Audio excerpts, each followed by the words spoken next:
Hey, so tonight we're going to talk about something that often gets swept under the rug of romanticized history: ancient medicine. Forget those images of gentle healers with soothing balms.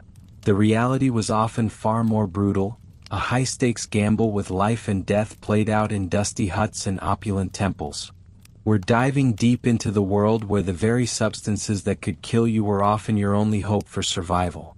Before we plunge into this gritty past, do me a solid. Hit that like button, subscribe if you haven't, and drop a comment with where you're listening from and what time it is for you. Alright, find that cozy spot, pull your blanket a little tighter, and let your modern world fade as we step back, way back, into the shadows of forgotten remedies that you're lying there, perhaps in your warm bed, probably with a soft pillow cradling your head, a gentle light or the quiet hum of electronics filling your room. Now strip all that away. Imagine yourself in a different time, a time before sterile operating theaters, before antibiotics, before even the most basic understanding of germ theory. You're sick. Not just a sniffle, but a deep, gnawing sickness that has settled into your bones, a fever that has claimed your days and nights, shaking your very being. Your body aches, a dull, insistent throb that permeates every muscle, every joint. You feel the heat radiating from your skin, a dry, oppressive warmth that seems to suffocate you from the inside out. Your throat is raw, scraped raw from coughing, each breath a shallow, painful effort. The air itself feels thick, heavy with the stench of sickness, a cloying mix of sweat, damp earth, and the faint, unsettling aroma of decay that hangs in the shadows of your dwelling. Outside, the world is a symphony of unfamiliar sounds.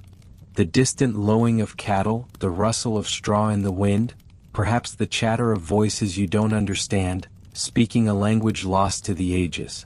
Inside your humble dwelling, whether it's a mud brick hut, a rough-hewn wooden shack, or a tent made of animal hides, the silence is punctuated only by your own ragged breathing and the frantic beat of your heart against your ribs.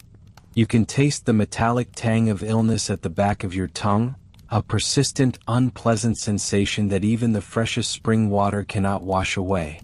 Your vision blurs at the edges, the flickering light of a single oil lamp casting dancing shadows that seem to twist into menacing shapes on the rough walls. Every movement is an agony, every thought a battle against the encroaching fog of delirium. You've tried the old wives' tales, the gentle remedies passed down through generations. Warm broths made from simple herbs, soothing poultices applied to your forehead, prayers whispered to deities whose names you barely remember. They've done nothing. The sickness tightens its grip, like a cold, unseen hand squeezing the life from you. Desperation begins to curdle in your gut, a bitter taste accompanying the metallic tang of your illness. Your family, their faces etched with worry and helplessness, looks at you with a mixture of fear and profound sorrow. They've done all they know how to do. Now only one option remains, a path fraught with terrifying risk, a last resort whispered about in hushed tones. The healer, the shaman, the wise woman or man who deals in substances that walk the razor's edge between life and death. You hear the soft rustle of their approach before you see them. The door, a crude slab of wood or a simple hide, parts, and a figure enters, silhouetted against the pale light of dawn or the deepening twilight. You feel a prickle of fear, a primal unease at their presence. They carry with them an aura, a scent. It's not just the smell of smoke and old leather that clings to their clothes. It's something else, a subtle, earthy, sometimes acrid aroma, the scent of roots, dried leaves, powdered minerals, and things you can't quite identify. You feel the weight of their gaze upon you, a penetrating stare that seems to peel back the layers of your suffering, to see into the very core of your ailment. There's no soft bedside manner here, no gentle reassurances. This is a pragmatist, a scientist of sorts in a world without science, a master of observation and experimentation, often with fatal results. They begin to prepare their medicine. You watch, your eyes heavy-lidded, as they meticulously sort through a collection of small pouches, clay pots, and bundles of dried plants. You see a familiar root, maybe one you've heard stories about, stories of both miraculous cures and agonizing deaths. You see dried fungi, strangely colored powders, perhaps a vial containing a dark, viscous liquid. Each ingredient is handled with reverence, with caution. There's a ritual to it, a slow, deliberate cadence that speaks of generations of accumulated, hard-won knowledge. The healer's hands, often gnarled and stained, move with a practiced precision, grinding, mixing, stirring. You hear the faint scrape of pestle against mortar, a soft, rhythmic sound that feels both calming and deeply unsettling. You wonder, as you lie there, clinging to the threads of your consciousness, what they are preparing. Is it a bitter tea? A thick paste? A pungent smoke to be inhaled? You feel a tremor of cold dread, a realization of the tightrope walk you are about to embark upon. You know deep in your gut that what they are about to administer is powerful. It is not some gentle herbal tonic. This is a substance that has earned its fearsome reputation. In your modern world, you think of medicine as pure, refined, precisely dosed, meticulously tested. But in this ancient time, the line between poison and medicine is thinner than a spider's silk, a precarious boundary understood only through centuries of trial and error, of sacrifice and revelation. The healer finally turns to you, holding out a small, crudely fashioned bowl or a hollowed-out gourd. Inside there is a concoction. It could be a murky liquid, thick and cloying, or a dry powder to be mixed with water. You lean forward, or perhaps your family helps to prop you up, your muscles screaming in protest. You look at it, really look at it. It doesn't look like medicine. It looks like something from the darker corners of the earth, something that radiates an unsettling potency. You smell it now, a sharp, unfamiliar odor that assaults your senses, perhaps a faint sweetness underlying a bitter, metallic tang. Your stomach clenches in anticipation, a mix of desperate hope and profound terror. The healer's eyes meet yours.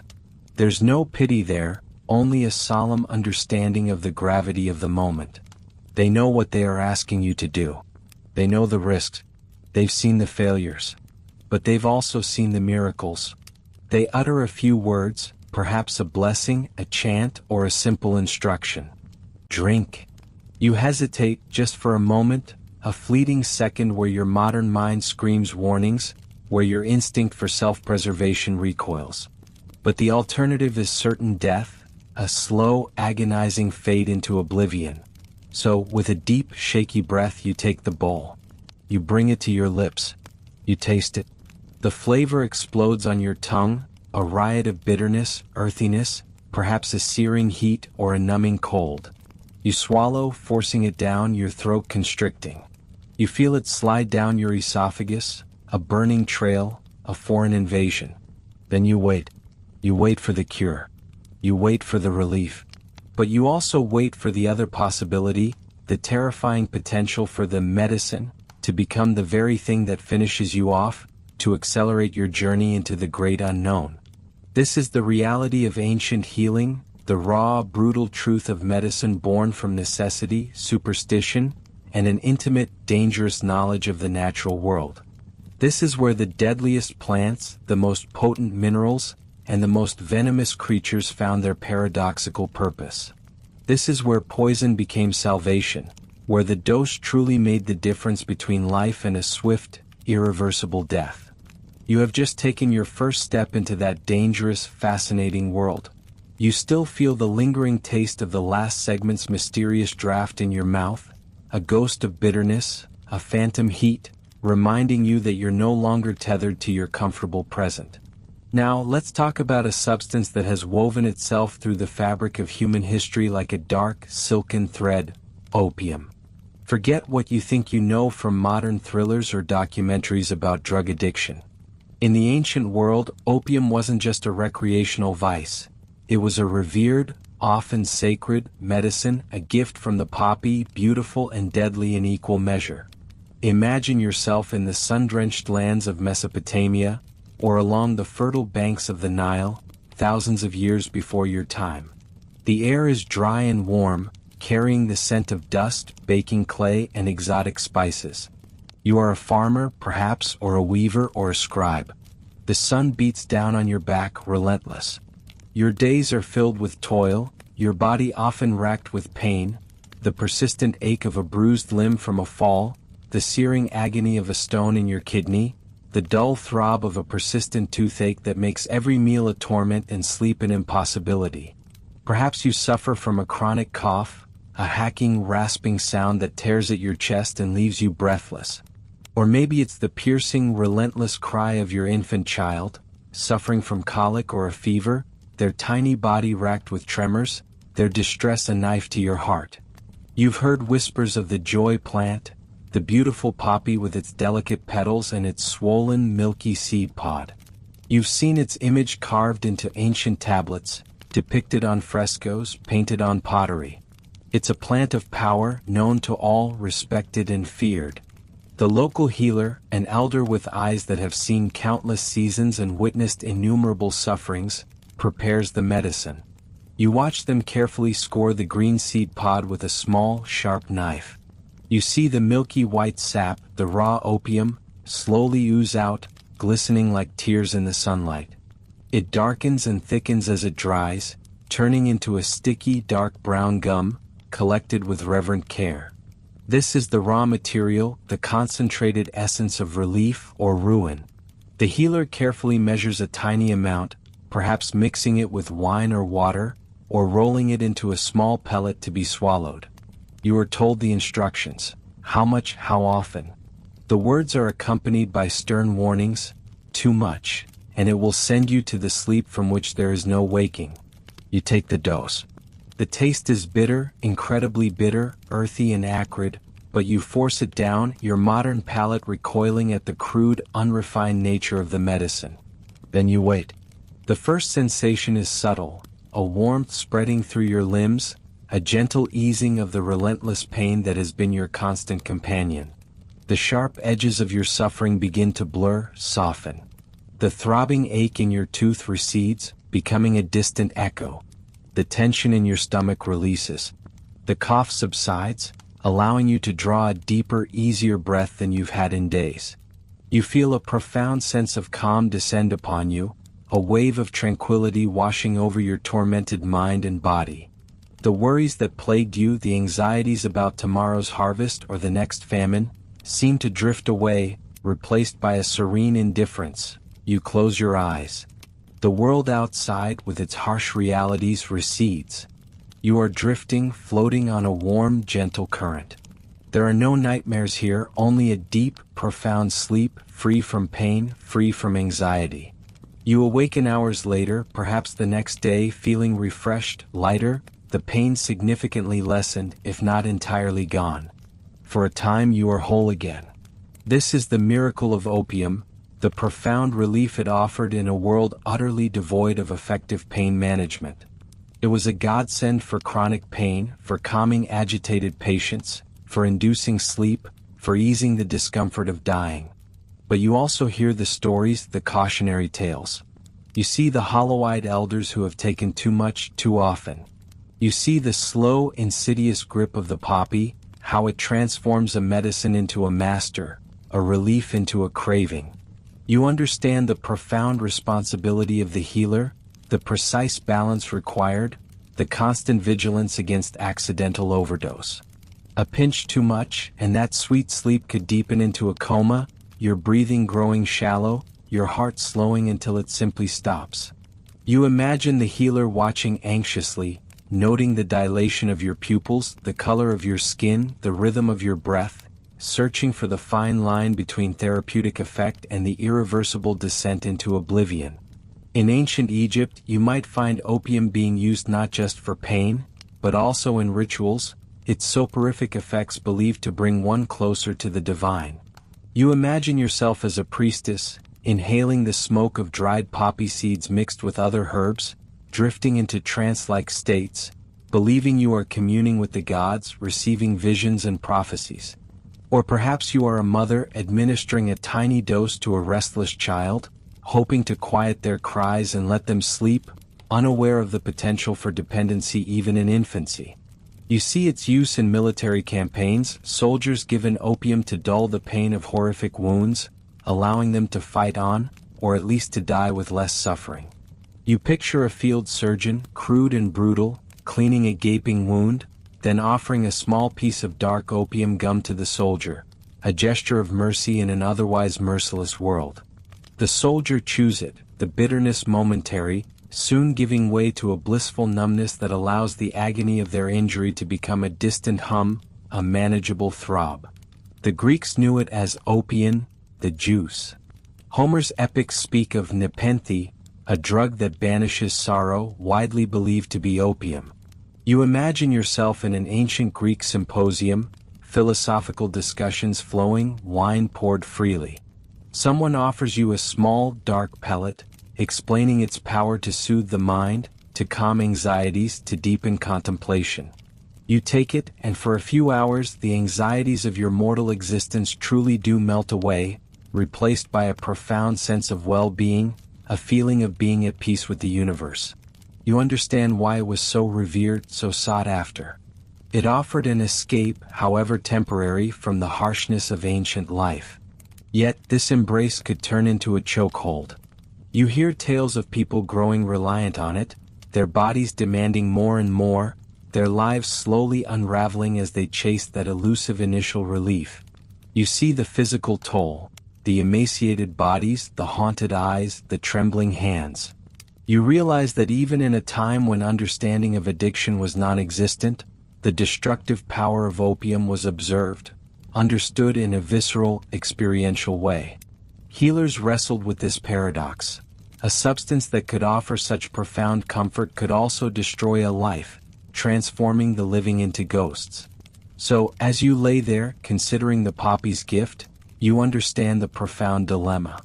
This was a medicine born of desperate need, a potent solution to suffering that modern medicine has only recently surpassed. You feel a deep empathy for those ancient people, living with pain and disease that you, with your modern pharmacy, can barely imagine. Opium was their aspirin, their morphine, their sleeping pill, their antidepressant, all rolled into one beautiful, dangerous package. And in the hands of a skilled healer, carefully measured, reverently administered, it offered a brief, precious respite from a world overflowing with agony, a bittersweet taste of peace that walked the precarious line between salvation and the sweetest, most irresistible death. You shift slightly, feeling the phantom coolness of an unseen draft, and your mind conjures images of ancient Greece, a land of brilliant thinkers, democratic ideals, and equally brutal justice. Forget the romanticized statues and the grand temples for a moment. Instead, focus on the cold, stark reality of their legal system, and a plant so infamous its name still evokes dread: hemlock. You're not just a passive observer here. You are witnessing from a safe distance the chilling, methodical application of a substance that served both as a fatal poison and, in minute doses, as a crude, desperate medicine. The air around you feels crisp, perhaps a cool breeze rustling through olive trees. You hear the distant murmur of voices from the agora, the central marketplace, where citizens debate and argue, where life unfolds with vibrant intensity. But your attention is drawn to a more somber scene, perhaps within the thick walls of a prison, or a quiet chamber reserved for matters of utmost gravity. You know the stories, you've heard the whispers: hemlock, the preferred method of execution for condemned Athenians, a sentence of death carried out with a grim, civic dignity. It's not the frantic, agonizing death of a common criminal. It's a calm, measured descent into oblivion, a philosopher's exit, as it was often called. You imagine yourself as a student, a citizen, present at such an event. The condemned, often an intellectual or a political dissident, sits calmly. The atmosphere is quiet, almost reverent, devoid of the usual histrionics of public executions. The executioner, or perhaps a city official, approaches with a small, unadorned cup. Inside, a dark, murky liquid, derived from the wild hemlock plant, Conium maculatum, known by its distinctive purple-spotted stem and fern-like leaves. You might have seen it growing innocuously by a stream, unaware of the potent neurotoxins, coniine, coniceine, and others, lurking within its innocent-looking foliage. The smell of it, as the cup is offered, is faint, a slightly mousy odor, earthy and unpleasant, but not overtly threatening. It doesn't scream poison. The condemned takes the cup. There's no struggle, no last-minute plea. They drink it slowly, deliberately. You watch, transfixed, as the liquid disappears down their throat. You imagine the bitter, acrid taste, a burning sensation that travels down the esophagus, a faint metallic tang at the back of the tongue. Then you wait. The first signs are subtle. You notice a slight tremor in the condemned's hands, a twitch in their muscles. Then, a feeling of weakness begins to creep in, a heaviness in the limbs. You might imagine the condemned describing it. A tingling sensation in their toes and fingers, a progressive numbness creeping upwards, slowly, inexorably. The paralysis begins in the extremities, a cruel, creeping coldness that steals control from the body. You imagine the condemned trying to stand, to move their legs, only to find them unresponsive, heavy, dead weights. The paralysis ascends, reaching the abdomen, the chest, slowly seizing the muscles of respiration. You see the chest rise and fall with increasing difficulty, the breaths becoming shallower, more labored. The mind, however, remains clear, terrifyingly lucid, trapped within a body that is slowly, methodically shutting down. This is the horror of hemlock. The mind witnesses its own impending suffocation, its own ultimate betrayal by its physical vessel. Finally, the diaphragm, the critical muscle for breathing, becomes paralyzed. The condemned gasps for air, a final, desperate struggle, and then silence. Their eyes remain open, perhaps staring blankly, reflecting the last clear thoughts of a mind that knew its end was coming, and was powerless to stop it. Now, juxtapose this chillingly efficient method of state-sanctioned death with its use as a medicine. In very, very minute doses, ancient healers, recognizing its potent effects on the nervous system, experimented with hemlock. You might be suffering from convulsions, violent muscle spasms that seize your body, twisting you into agonizing shapes, robbing you of control. Perhaps you have an uncontrollable tremor, a debilitating twitch that prevents you from performing even the simplest tasks. Or maybe it's a searing, localized pain, a nerve pain that shoots through your limb like a bolt of lightning. The healer, with an almost religious reverence for the plant, prepares a diluted concoction.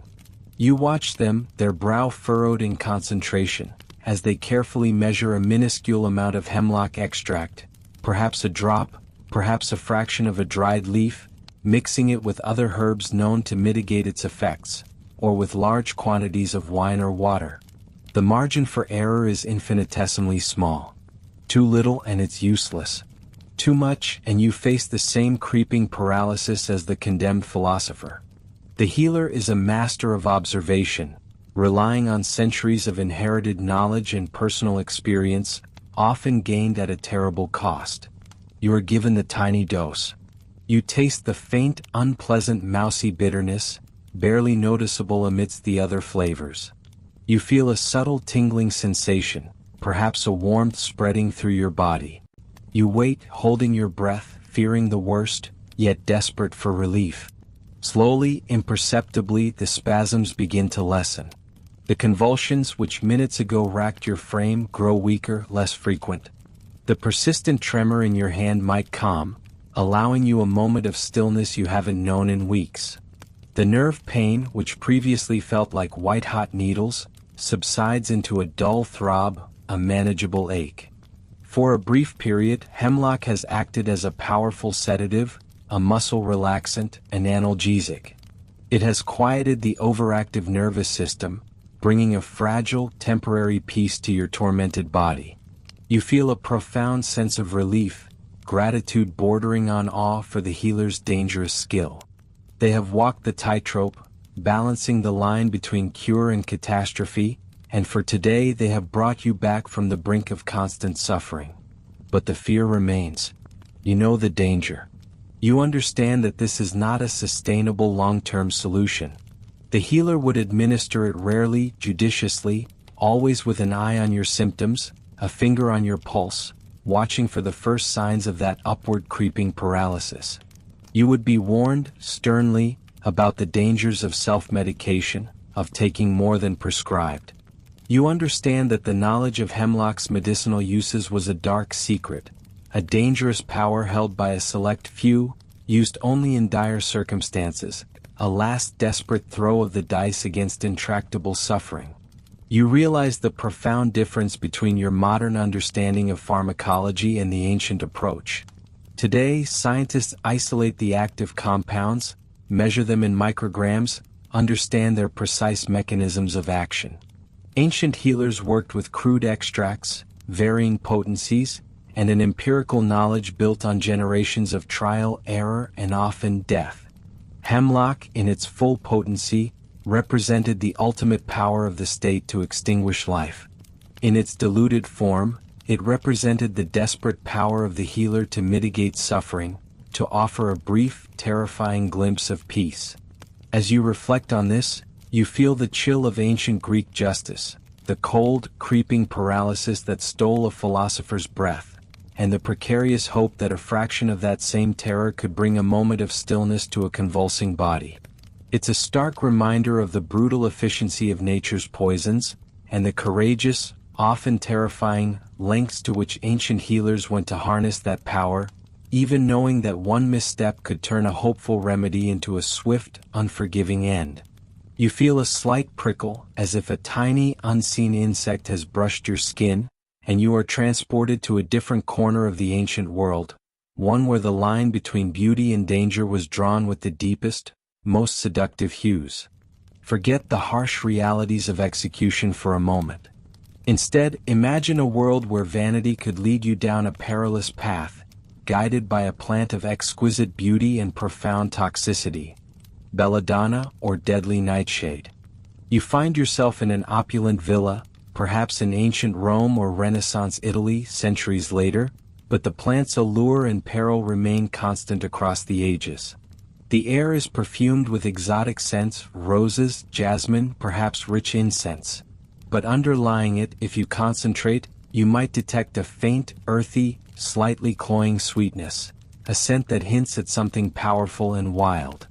You are not sick in the traditional sense, but you desire something, a certain look, an enhancement that society deems beautiful. You are a woman, perhaps of noble birth, or an actress, or simply someone who wishes to captivate. You look into a polished bronze mirror. Your eyes, while perfectly functional, lack a certain sparkle, a desired intensity. You've heard the whispers, seen the results on other women, eyes that seem impossibly wide, pupils dilated to pools of liquid darkness, lending an ethereal, almost otherworldly beauty to their gaze. This effect is achieved through the extract of a plant you know by its fearsome name, Atropa belladonna, beautiful lady.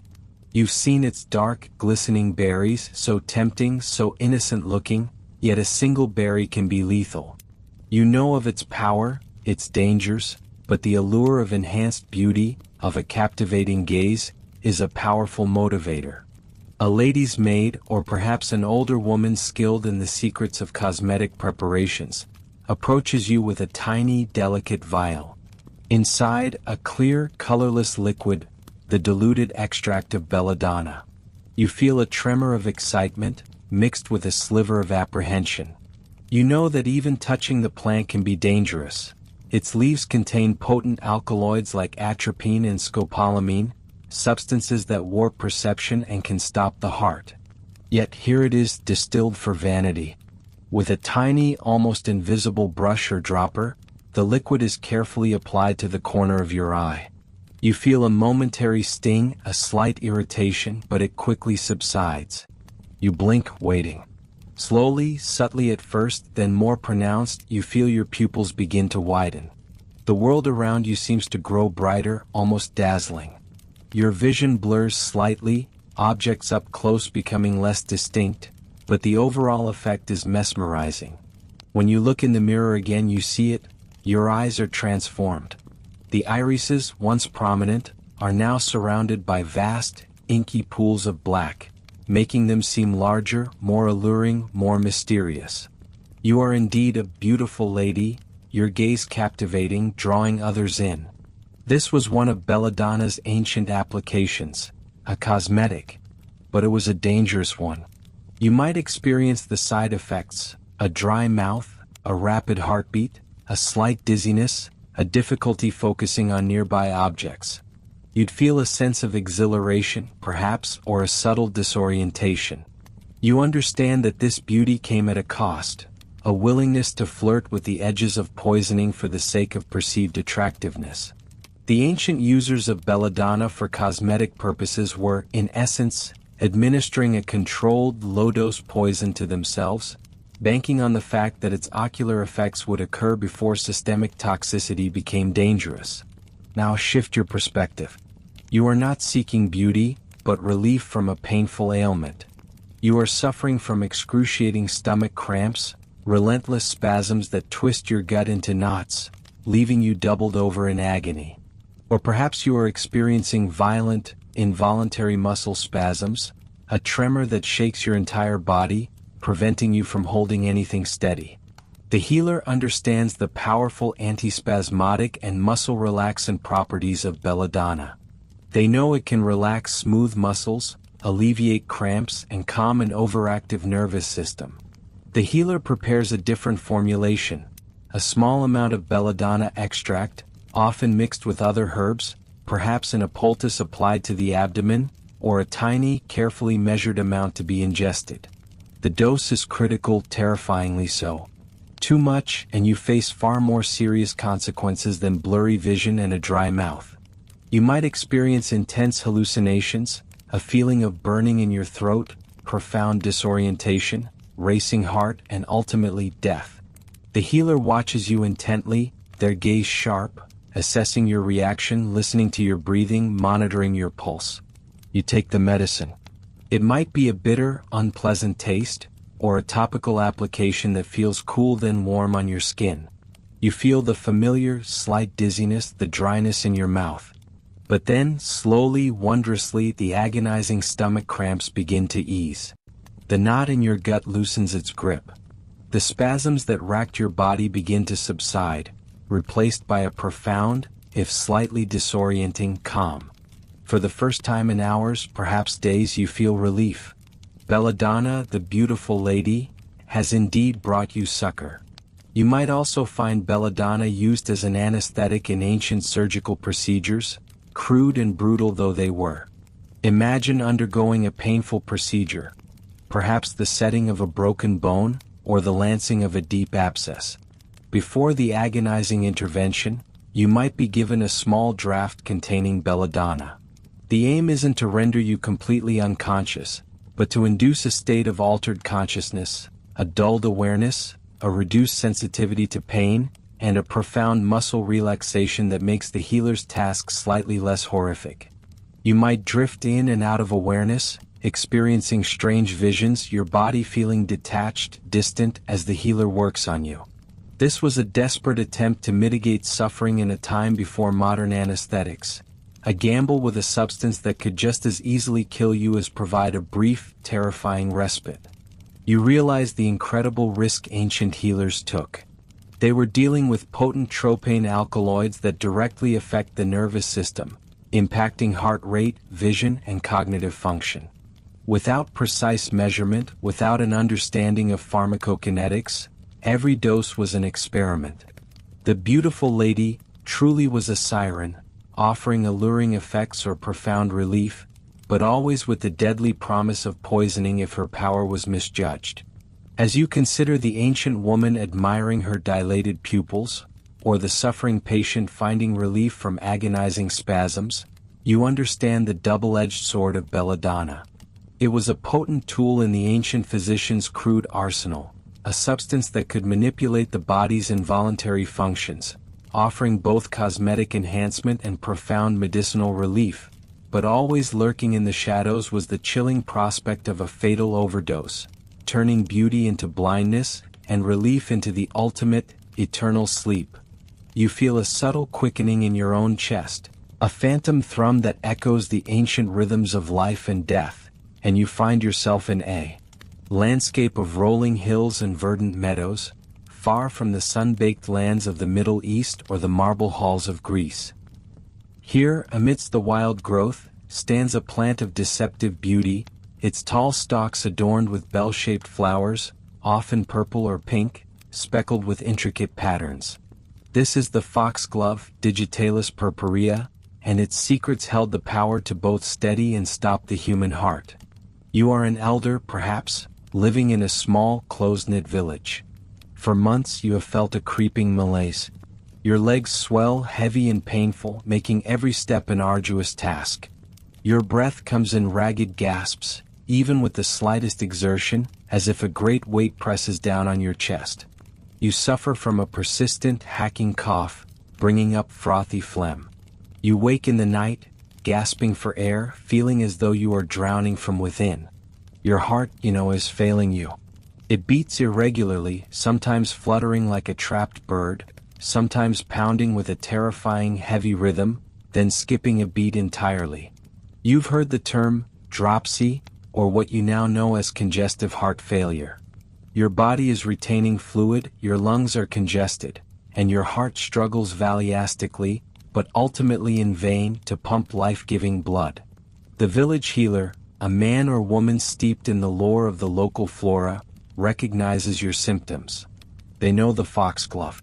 They know its dual nature. They've seen its beauty, and they've witnessed its deadly power when livestock or unwitting children consumed its leaves. But they've also heard the stories, passed down through generations, of its use in cases like yours. The plant contains potent cardiac glycosides, primarily digitoxin and digoxin, which have a profound effect on the heart muscle. In the wrong hands it's a killer. In the right it's a miracle. You watch as the healer carefully plucks a few leaves from the foxglove plant. The leaves feel slightly rough, downy to the touch. You notice the deep green color, the prominent veins. There's no distinct, strong odor, just a faint, earthy scent. The healer doesn't simply crush them and hand them to you. Oh no. This is a substance that demands respect, demands caution. They dry the leaves, perhaps slowly over a low fire or laid out in the sun. Then they meticulously grind a tiny, almost imperceptible amount of the dried leaf into a fine powder. This powder is then often infused in water, or mixed with other milder herbs to dilute its potency and mask its bitter taste. You are given a small draught, a murky, greenish liquid. The taste is incredibly bitter, acrid, something that makes your tongue curl and your stomach churn. You force it down, your hope for relief battling against the innate repulsion of your senses. The healer watches you, their gaze unwavering, their hand perhaps resting lightly on your wrist to feel your pulse. They are looking for subtle signs, for changes in your breathing, for the telltale indications that the medicine is working, or, terrifyingly, that it is poisoning you. You wait. Initially you feel nothing but the lingering bitterness. Then, slowly you might feel a peculiar sensation in your chest, a tightening, a strange pressure. Your heart, which has been fluttering wildly or pounding erratically, begins to change its rhythm. The beats become stronger, more deliberate, but also slower. It's as if a chaotic drum has suddenly found its rhythm, beating with a newfound strength and regularity. The irregular palpitations lessen, the frantic thrumming subsides. As your heart's contractions grow more powerful and efficient, you begin to feel other changes. The swelling in your legs, which seemed immutable, slowly begins to recede. Your kidneys, stimulated by the improved circulation, begin to produce more urine, flushing the excess fluid from your body. You feel a profound easing in your chest. The weight that had been pressing down on you lifts, and your breath comes easier, deeper, less ragged. The cough, which had been your constant tormentor, lessens its grip. You can lie down without immediately gasping for air. You experience a sense of profound relief, a quiet gratitude for this dangerous plant and the healer's skill. Digitalis, in the hands of someone who understood its power and its peril, was a truly life-saving medicine. It was, in essence, the ancient world's most powerful cardiac drug, predating its scientific isolation and understanding by millennia. Without it, you would have undoubtedly succumbed to your heart failure, drowning slowly in your own fluids. However, the margin for error was brutally narrow. Too much digitalis, even a fraction too much, and the very organ it was meant to strengthen would be fatally assaulted. You hear the stories: livestock dropping dead after grazing on foxglove, children dying after mistaking the beautiful berries for edible ones. You imagine the tragic mistake of a desperate healer, or a miscalculation in the plant's potency, which varied wildly depending on soil, climate, and harvest time. The symptoms of digitalis poisoning were terrifying: violent nausea and vomiting, blurred vision, seeing halos around lights, profound weakness, and then the heart itself becoming erratic, suffering from dangerous arrhythmias, skipping beats entirely, until it ceased, stopping altogether. The very strength it imparted in therapeutic doses would, in overdose, become its fatal flaw, driving the heart into an unstoppable, lethal rhythm. You understand the constant vigilance required. The healer would need to monitor your pulse, your breathing, your urine output, your overall demeanor. They would be searching for that fine line between efficacy and toxicity, constantly adjusting, constantly observing. You would be given strict instructions about dosage, about observing your own body for any signs of adverse effects. It wasn't a cure, not in the modern sense, but a management of a chronic condition, extending life and improving its quality, even if precariously. As you reflect on the ancient person whose failing heart found renewed strength from the foxglove, you grasp the sheer audacity and desperation of ancient healing. They took a plant that could cause sudden cardiac arrest and, through centuries of empirical observation, honed the knowledge to use it to sustain a struggling heart. You feel a newfound appreciation for the fragile balance of ancient pharmacology, where life and death literally hung on the precise measurement of a single beautiful leaf, and where the rhythmic beat of a strengthened heart was a testament to the dangerous wisdom of the past. You feel a strange metallic taste coat your tongue, a phantom sensation that hints at the heavy, shimmering secrets of the earth, and you are transported to a world far different from gentle meadows, to the bustling, often unsanitary cities of ancient Rome, China, or the medieval and early modern European capitals. Here an insidious plague runs rampant, a venereal disease that ravages bodies and minds, often leading to a slow, agonizing decline. This is syphilis, and in a desperate attempt to combat it, ancient healers turn to a substance both mesmerizing and terrifying: mercury, the quicksilver.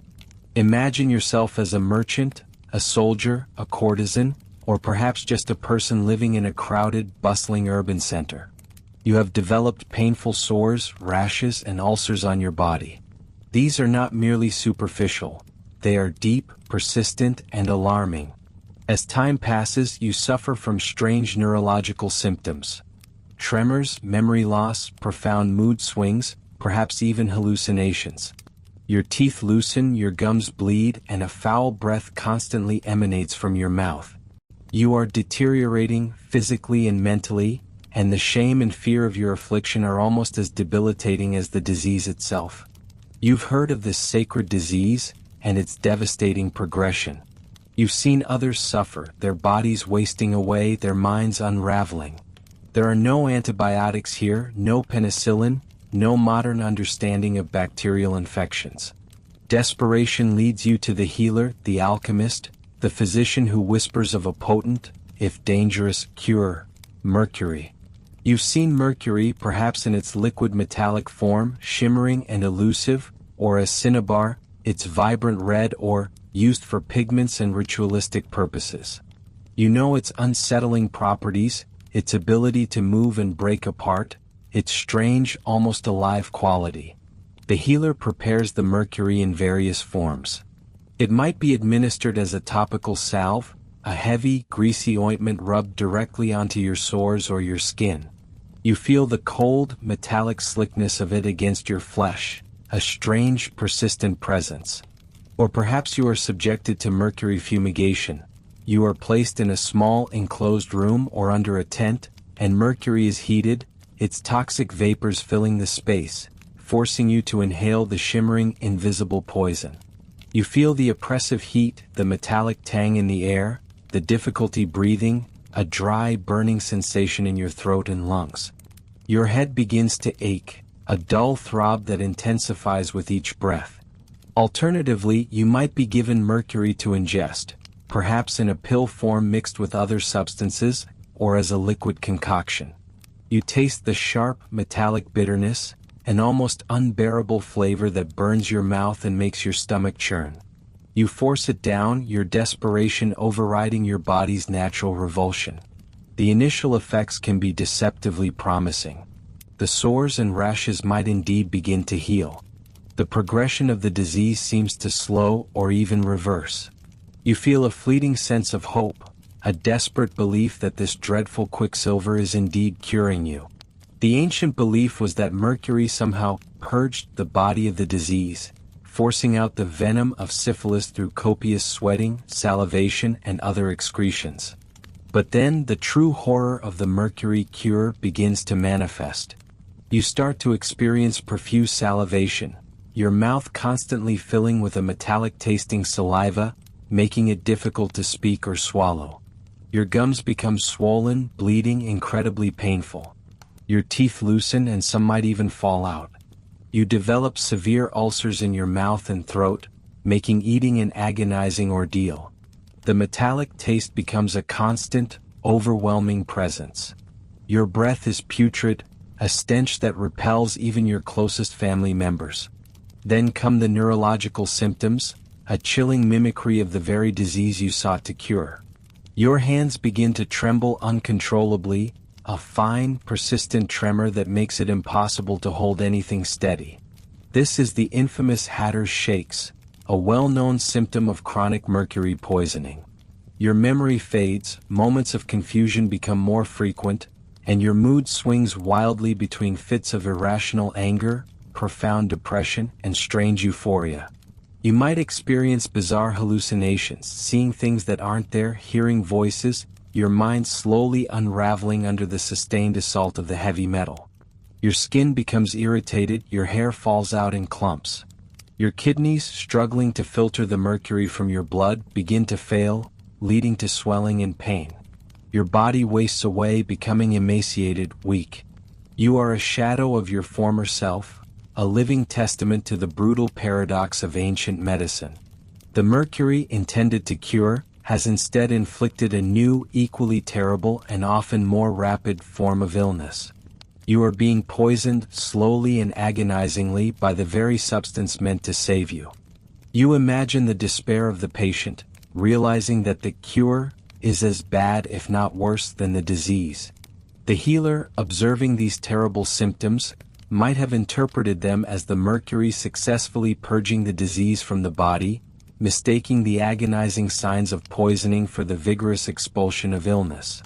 Or perhaps they recognized the danger but felt it was the only desperate option against a disease with no other known remedy. The choice was between a slow, certain death from syphilis, or a potentially faster, equally agonizing death from mercury poisoning, with a slim chance of recovery. For many, that slim chance, however brutal, was enough. You grasp the profound ignorance of heavy metal toxicology in ancient times. Without understanding absorption, accumulation, and excretion, without the concept of cellular damage or enzyme inhibition, mercury was simply a powerful substance, capable of inducing dramatic bodily reactions, which were interpreted through a lens of humoral theory or spiritual cleansing. The quicksilver cure was a terrifying gamble, a desperate pact with a powerful, insidious poison that often transformed patients from suffering individuals into mercury-mad specters. As you shake off the phantom metallic taste, you reflect on the sheer brutality of mercury's historical role. It was a poison used as a medicine, a fascinating element that captivated with its fluidity, yet delivered a horrific and often fatal madness. It highlights the desperation of ancient medicine, willing to deploy the deadliest substances in the fight against intractable diseases, even if the cure often inflicted a suffering as profound and tragic as the ailment itself. You feel a dry, dusty taste in your mouth, a subtle, almost imperceptible tang that makes you subtly uneasy, and you are transported to the grand courts of ancient China, the bustling marketplaces of India, or the somber chambers of medieval Europe. Here, a substance known throughout history as the king of poisons, and the poison of kings, holds a paradoxical secret. Arsenic, in the right hands and the most minute doses, was not just a tool for silent murder, but a formidable, if fearsome, medicine. Imagine yourself as a scholar, a courtier, or a common person afflicted with a persistent, debilitating illness. Perhaps you suffer from recurring fevers, racking coughs, or a general wasting away of the body, a malarial chill that seizes you with relentless regularity, leaving you weak and desperate. Or maybe your skin is covered in unsightly, painful lesions, a chronic skin condition that resists all conventional remedies, leaving you isolated and ashamed. Your hair is thinning, your nails are brittle, and a deep fatigue has settled into your bones. You've heard of arsenic, of course. Its deadly reputation precedes it, whispered in hushed tones behind closed doors. You know it's colorless, odorless, tasteless when pure, making it a favored tool for assassins throughout history. You've seen its vibrant yellow mineral form, orpiment, or its ruby-red cousin, realgar, used in pigments and rituals, but also known to be profoundly toxic.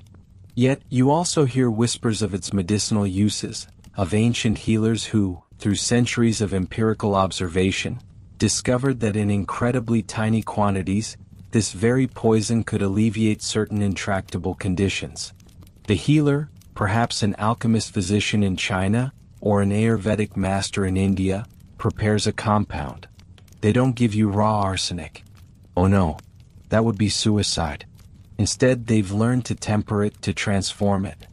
In ancient China, you might be given pai shuang, arsenic trioxide, meticulously purified and processed over many days, perhaps mixed with herbs, ginger, or even gold.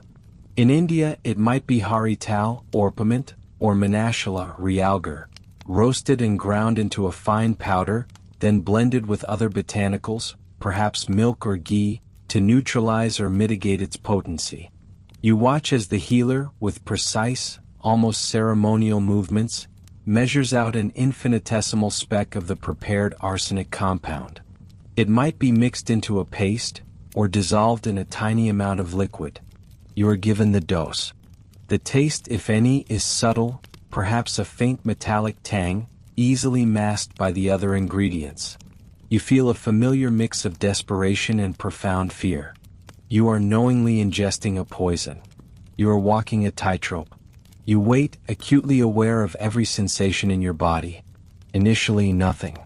But then, slowly, subtly, you begin to notice a change.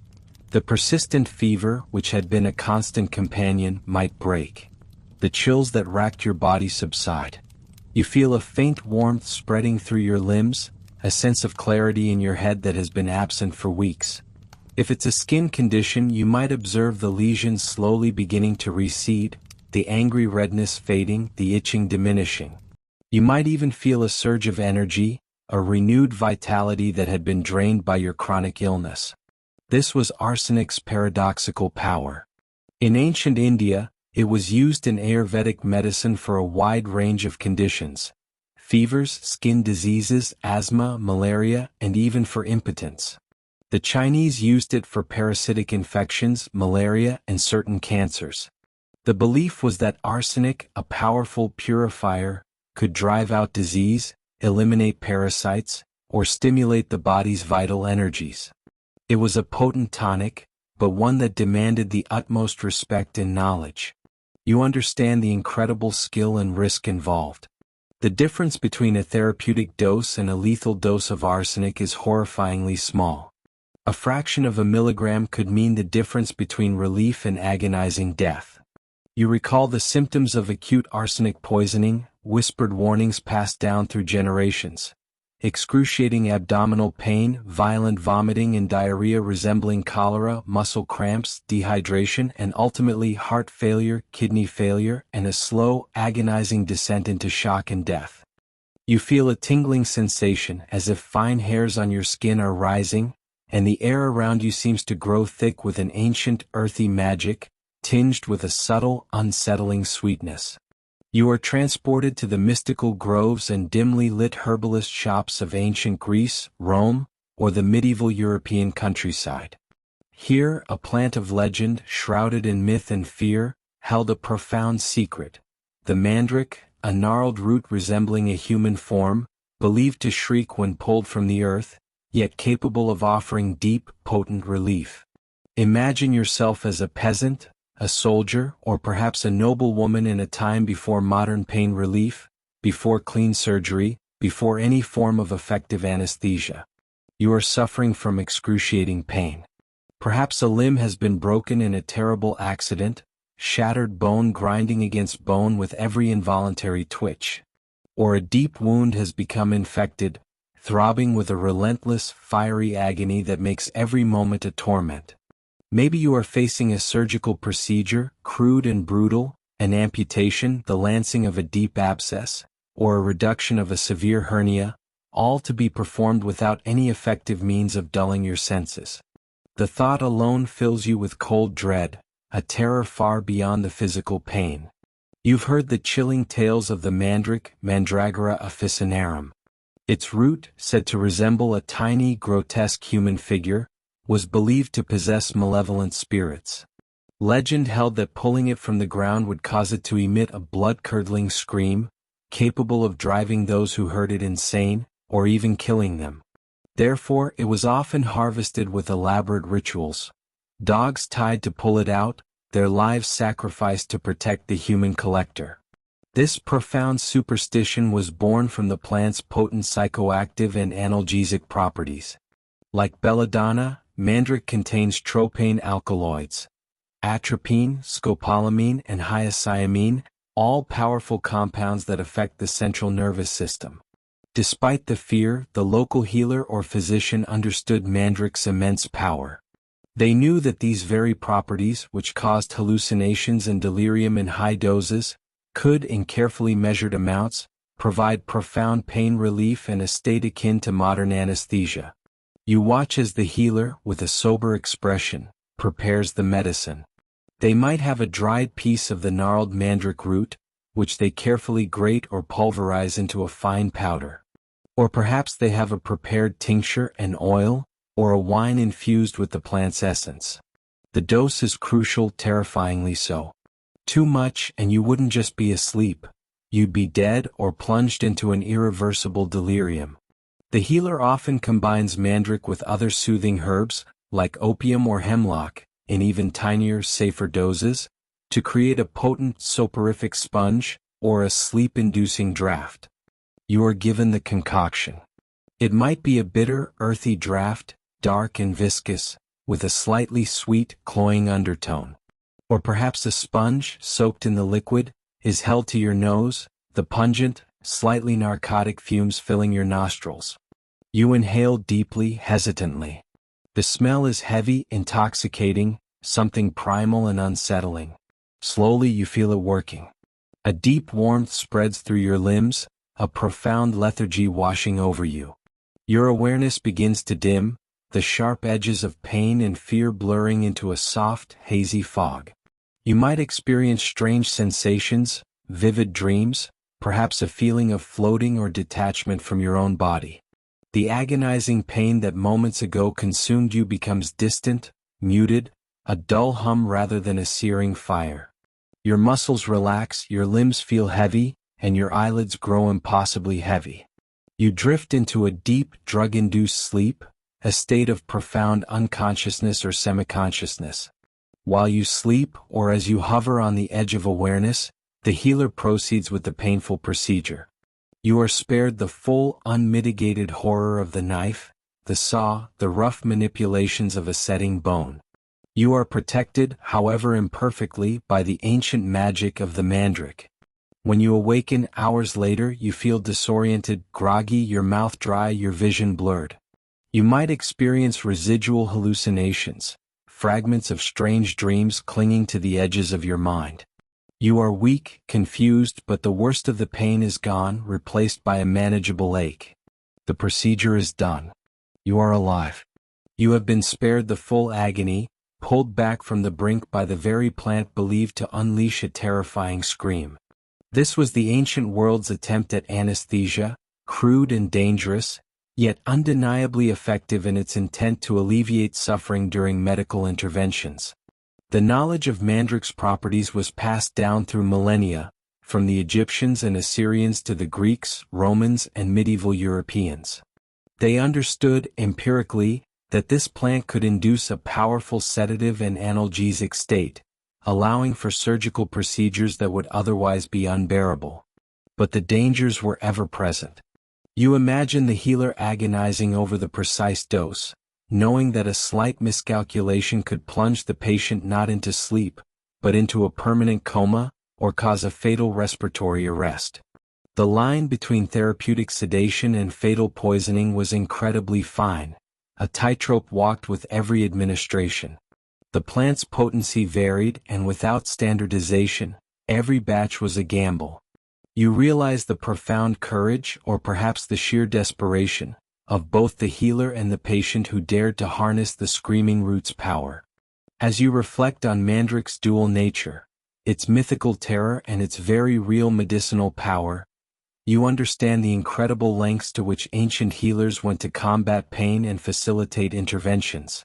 The scream of the mandrake might have been a myth, but its power to silence the screams of suffering humanity was a stark and potent reality, a testament to the dangerous, mystical, and ultimately compassionate application of ancient poisons as profound medicines. You feel a phantom burning sensation in your limbs, a strange, creeping coldness at the extremities of your fingers and toes, and you are transported to the harsh, often famine-stricken landscapes of medieval Europe. The air is damp, heavy with the scent of damp earth, wood smoke, and a faint, unsettling mustiness. Here, a silent, insidious fungus, an ancient bane of grain fields, wrought both unimaginable suffering and, paradoxically, offered a dangerous path to relief. Ergot, the black, horn-like growth on rye and other cereals. Imagine yourself as a peasant, reliant on your meager grain harvest. You have endured a long, cold winter, and the stored rye, your staple food, has developed a strange, dark growth. It looks like a rat dropping, a small, purplish-black spur clinging to the grain. You know nothing of fungi, nothing of alkaloids, nothing of parasitic infections. You only know hunger. And so, you mill the grain, consume the bread, and hope for sustenance. Then the sickness begins. It starts subtly, a creeping dread. Your limbs begin to burn, a searing, internal fire that feels as though your blood is boiling. This burning sensation is followed by a terrifying coldness, a numbness in your fingers and toes. You feel intense, agonizing cramps in your muscles, spasms that twist your body into grotesque, painful contortions. Your skin begins to blacken, to wither, to peel away as if your very flesh is rotting while you are still alive. Your extremities, your fingers, your toes, your nose begin to develop gangrene, slowly decaying and falling off without any pain, because the nerves have been destroyed by the relentless constriction of your blood vessels. This is St. Anthony's fire, the terrifying and often fatal disease of ergotism, a slow, agonizing death by 1,000 internal fires and external rot. But there is another form equally terrifying, convulsive ergotism. Here your mind is assaulted. You experience violent, involuntary muscle spasms, uncontrollable twitching and tremors, leading to terrifying convulsions. Your body arches backwards, your limbs flail uncontrollably. You suffer from intense hallucinations, vivid, nightmarish visions that feel horrifyingly real. You become delirious, paranoid, your mind lost in a fog of fear and madness. You see others around you, their faces twisted in pain, their bodies convulsing, their minds shattered, living out this shared nightmare, a demonic possession in the eyes of the ignorant. Now step into the healer's world. They know ergot. They know its terrible power, its capacity to inflict such suffering. But they also understand, through generations of grim observation, that the very properties that cause gangrene by constricting blood vessels, and convulsions by affecting the nervous system, could, in minuscule, almost homeopathic doses, be harnessed for specific, desperate medicinal purposes. Ergot contains a complex array of alkaloids, including ergotamine and ergometrine, which are powerful vasoconstrictors and have profound effects on uterine muscle. You are a woman, perhaps, in the throes of a prolonged, agonizing childbirth. The labor has stalled, the contractions have weakened, and the child is trapped, unable to be born. Both your life and the child's hang by a fragile thread. Or perhaps you have just given birth, and you are bleeding uncontrollably, a terrifying hemorrhage that threatens to drain the life from you with every gush of blood. In a time before modern obstetrics, these were often fatal scenarios. The midwife or healer, with profound urgency, prepares a minute quantity of ergot. They don't use the whole raw sclerotium. Instead, they carefully grind a tiny piece, perhaps a fraction of a gram, into a fine powder. This powder might be steeped in hot water to create a very weak infusion, or mixed with honey or wine to be ingested. The dose is incredibly small, a hair's breadth from disaster. You are given the draught. It tastes earthy, slightly bitter, perhaps with a metallic hint. You drink it, your body racked with pain and fear, but your desperate hope overriding your revulsion. You wait. Slowly you feel a profound change. If you are in labor, the contractions, which had become weak and ineffectual, begin to strengthen, to intensify, becoming more regular and powerful. The uterine muscle, stimulated by the ergot alkaloids, contracts with renewed force, pushing the child towards birth. If you are hemorrhaging, you feel a tightening in your lower abdomen, a clamping sensation as the blood flow begins to diminish, the gushing lessening to a trickle, then a slow, steady cessation. For generations, ergot was the only known substance capable of inducing strong uterine contractions, making it invaluable in stalled labors and, crucially, for controlling postpartum hemorrhage, a leading cause of maternal death in the ancient world. It was a life-saving intervention, a dangerous but often necessary gamble. But the risks were ever present, ever terrifying. Too much ergot or an improperly prepared dose could lead to uterine rupture, a catastrophic event for both mother and child. It could cause the fetus to suffer from a lack of oxygen due to prolonged, strong contractions. And in the mother, an overdose could induce the very symptoms of St. Anthony's fire: the burning limbs, the gangrene, the convulsions, the madness. You imagine the healer, their face etched with tension, watching, waiting, praying, knowing that they held a double-edged sword, capable of delivering life or inflicting a gruesome death. You understand that the knowledge of ergot's medicinal properties was a testament to empirical observation, gained at immense human cost. They didn't understand its vasoconstrictive properties or its effects on serotonin receptors. They only knew what they saw: its power to contract muscles, to stop bleeding, to bring forth life from the brink of death. It was a substance born of the fields, a parasitic fungus, yet in the hands of a skilled and daring healer, it became a crucial, albeit dangerous, tool for survival. As you reflect on the twin specters of St. Anthony's fire and the desperate hope of a woman in labor, you grasp the profound paradox of ergot. It was a bringer of both horrific death and miraculous life, a testament to the raw, untamed power of nature harnessed by ancient hands, forever walking the fine, perilous line between poison and profound medicine. You feel a fragrant, earthy aroma filling your nostrils, a scent both familiar and ancient, and you are transported to the bustling markets of ancient Persia, the sacred healing tents of Scythian nomads, or the serene temples of India and China. Here, a plant often misunderstood and demonized in your modern era, held a revered and versatile place in the ancient pharmacopoeia. Cannabis, known for its psychoactive properties, but also its profound healing potential. Imagine yourself as a warrior, battered and bruised from battle, your body aching from deep wounds and broken bones. Or perhaps you are an elder, suffering from chronic arthritis, your joints stiff and swollen, every movement a jolt of pain. Maybe you are a woman experiencing the debilitating pain of menstrual cramps or the agony of childbirth. Or a patient plagued by severe digestive issues, nausea and loss of appetite that leaves you weak and emaciated.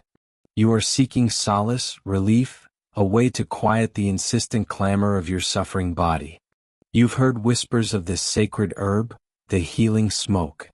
You know it grows wild in certain regions, its distinctive serrated leaves recognized by all. You understand that it is used in rituals, its smoke believed to induce altered states of consciousness, allowing communication with spirits or profound meditation. But you also know that it holds potent medicinal properties, passed down through millennia. Ancient texts from China, India, and Persia speak of its use for pain, inflammation, digestive issues, and even as a primitive anesthetic. The healer, perhaps a shaman, an Ayurvedic physician, or a Chinese herbalist, prepares the cannabis.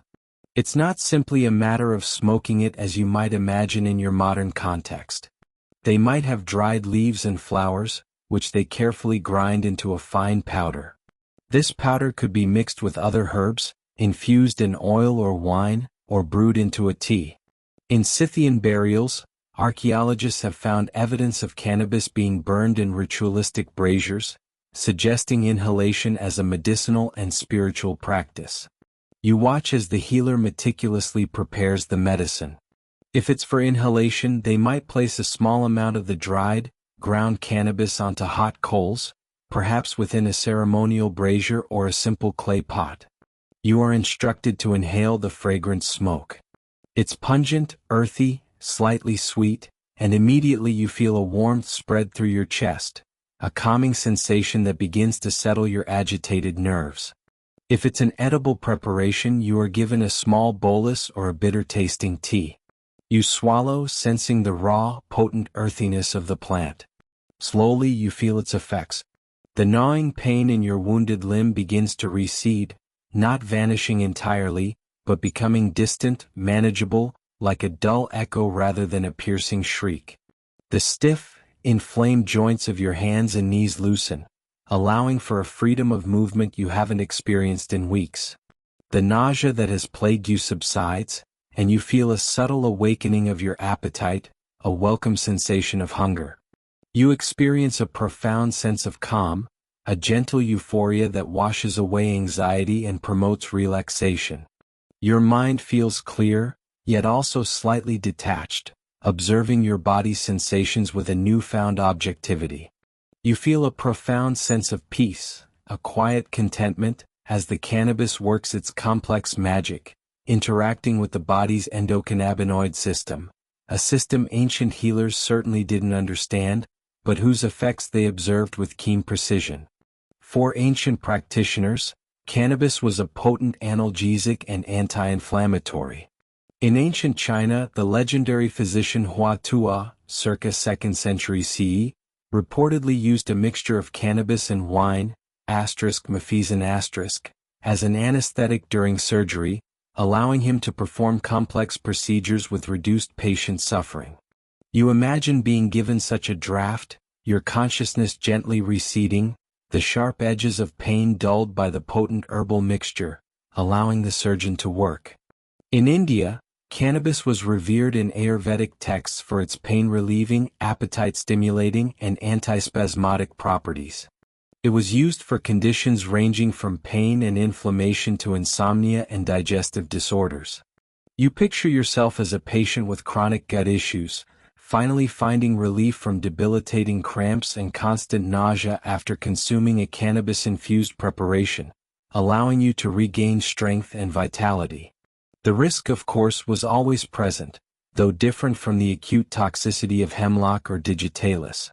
Too much cannabis, especially in a world without precise dosing, could lead to profound disorientation, intense paranoia, severe anxiety, or a temporary psychosis.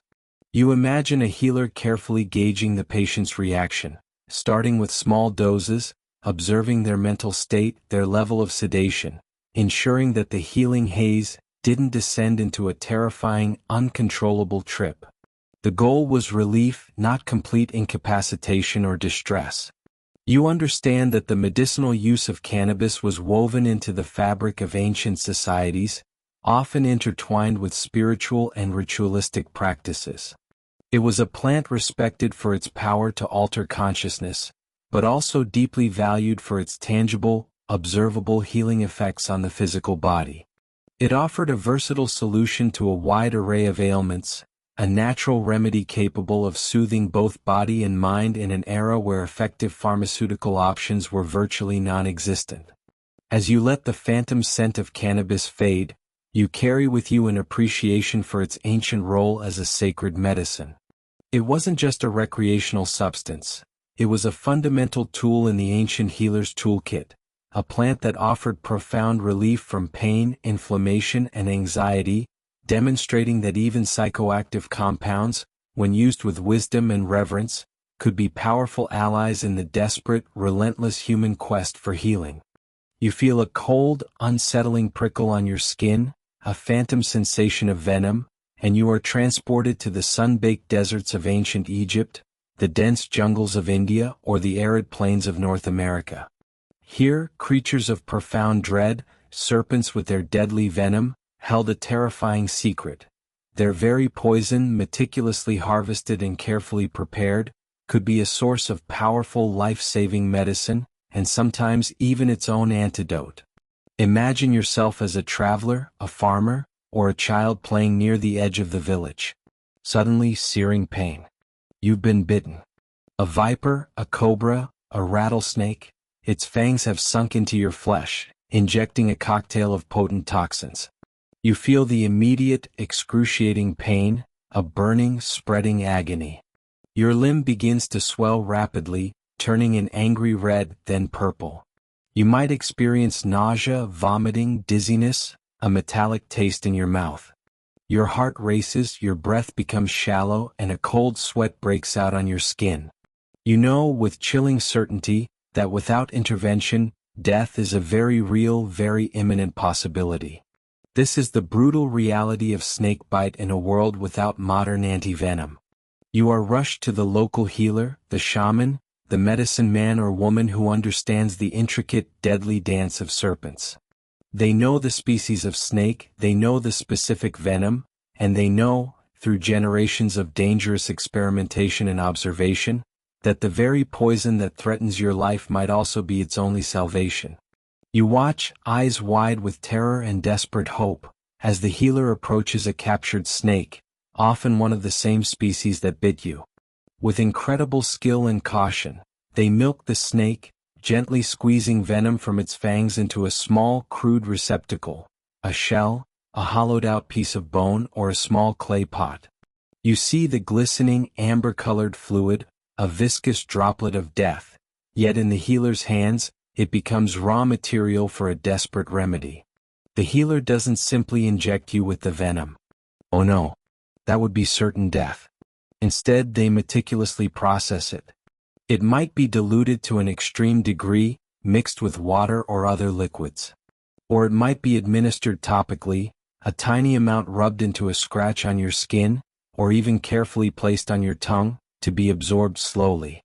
In some ancient traditions, venom was consumed in extremely minute, diluted quantities over a long period, a form of Mithridatism, to build up tolerance or immunity to future bites. You are given the medicine. It might be a tiny, almost imperceptible drop of the diluted venom, perhaps mixed with honey or other substances to mask its faint, metallic taste. You feel a tremor of fear as you swallow, knowing the origin of this strange, powerful draft. You wait, acutely aware of every sensation in your body. And then, slowly, subtly, a change begins. If the venom is acting as an antidote, you might feel a gradual easing of the systemic symptoms. The nausea subsides, the dizziness lessens, the racing heart calms its frantic beat. The swelling in your limb, while still present, might stop its relentless progression. You might even feel a subtle shift in the intensity of the pain, a dulling of its sharp edges. The ancient healers observed that small, repeated doses of venom, particularly neurotoxic venoms, seemed to stimulate the body's defenses, perhaps inducing a form of rudimentary immunity. Beyond direct anti-venom properties, ancient healers also explored snake venom for other medicinal purposes, often based on the principle of like cures like. They observed that some venoms caused massive swelling and inflammation, leading them to believe that diluted venom could be used to treat similar inflammatory conditions, or even as a stimulant. In ancient India, snake venom was incorporated into Ayurvedic preparations, often highly diluted and combined with other herbs, used for conditions like arthritis, chronic pain, and even as an aphrodisiac, though its efficacy and safety in these contexts are highly questionable by modern standards. You imagine a patient suffering from debilitating joint pain, their body racked with arthritis, unable to move without agony. The healer, using a highly diluted venom preparation, might administer it, hoping its inflammatory properties in a controlled dose would somehow reset or stimulate the body's own healing response, or perhaps its analgesic effects would provide temporary relief. The logic was often crude, based on observed dramatic physiological effects, extrapolated to therapeutic applications. The risks were profound and immediate. Any miscalculation in dilution, any accidental ingestion of too much, could turn the medicine back into the very poison it was meant to combat. You realize the immense bravery bordering on recklessness of these ancient healers. They understood the direct, potent lethality of snake venom, yet they dared to work with it, to harness its destructive power for healing. They learned through observation, often through witnessing tragic accidental poisonings, and through careful, dangerous experimentation. You grasp the profound cultural significance of serpents in ancient societies. Revered, feared, worshipped, and sometimes deified, snakes were potent symbols of both death and rebirth, destruction and healing. The healer who mastered the venom was seen as possessing a powerful, almost mystical connection to these forces, wielding life and death in their hands. As you shake off the phantom coldness of venom, you reflect on the chilling audacity of ancient healing. To take the very essence of death from the fangs of a viper and transform it, however precariously, into a potential life-saver or a pain reliever, is a testament to the desperate ingenuity of humanity in the face of suffering. The viper's kiss, a symbol of ultimate danger, was also, in ancient hands, a whispered promise of healing, a testament to the raw, untamed power of nature, balanced on the sharp edge of a deadly fang. You feel a sharp, burning sensation, a sudden, fleeting jolt that makes your skin prickle, and you are transported to the unforgiving, sun-scorched landscapes of ancient Mesopotamia, Egypt, or the arid regions of North Africa and the Middle East. Here, amidst the sand and stone, lurks a creature of primal fear, its venomous tail a harbinger of excruciating pain and sometimes death. This is the scorpion, and its potent sting, like the viper's kiss, held a surprising, dangerous secret. Its venom, in the hands of desperate healers, could be a source of both targeted pain relief and other surprising remedies.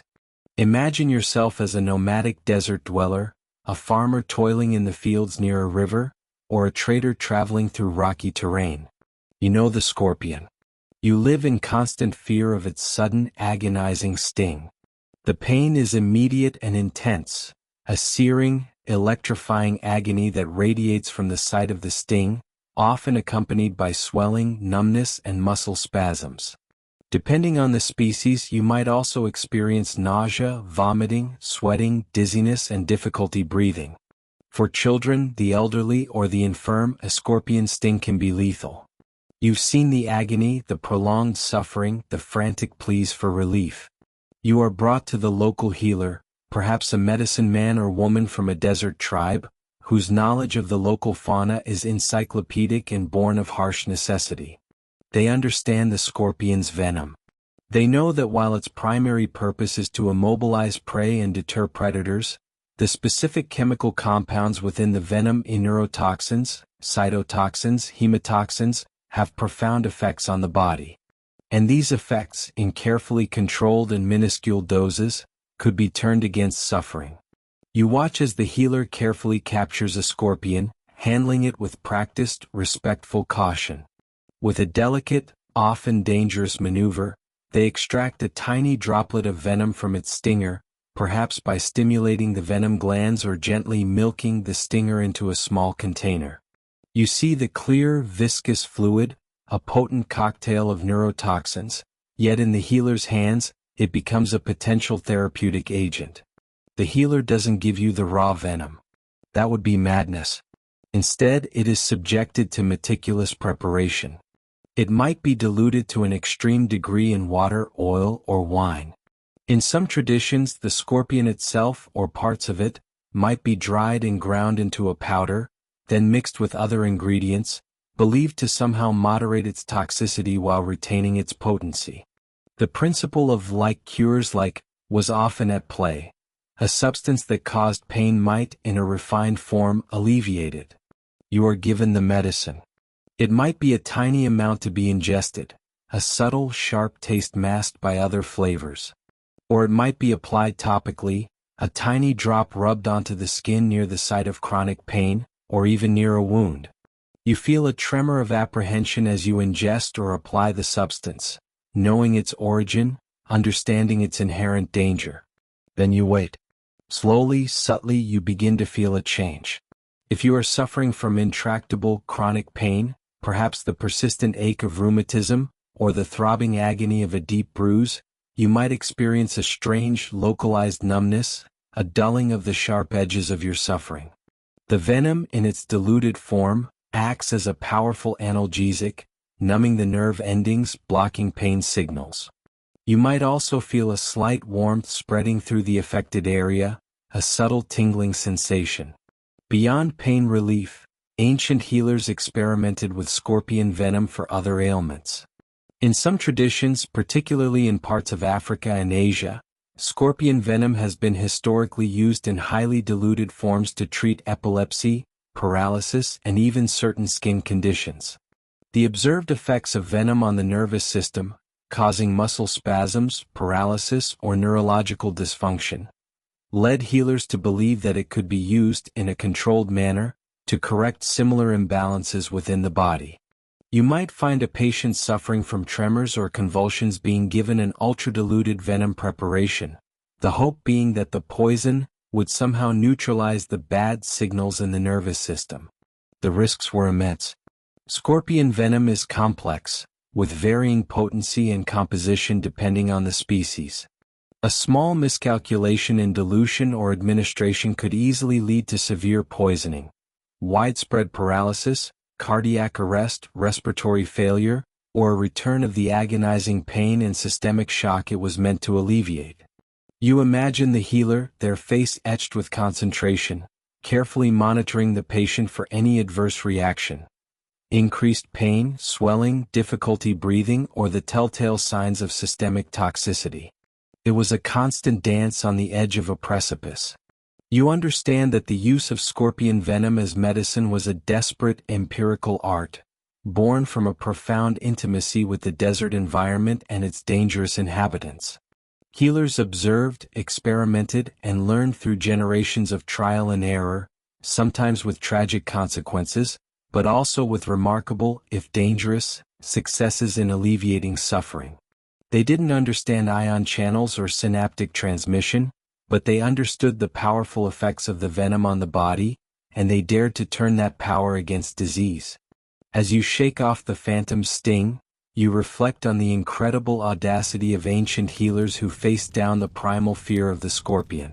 They transformed an agent of excruciating pain and death into a source of targeted relief, a testament to humanity's relentless quest to find healing even in the most dangerous corners of the natural world. The scorpion's sting, a symbol of desert peril, became in their hands a whispered promise of alleviation, a dangerous but potent remedy born from the harsh wisdom of the ancient sands.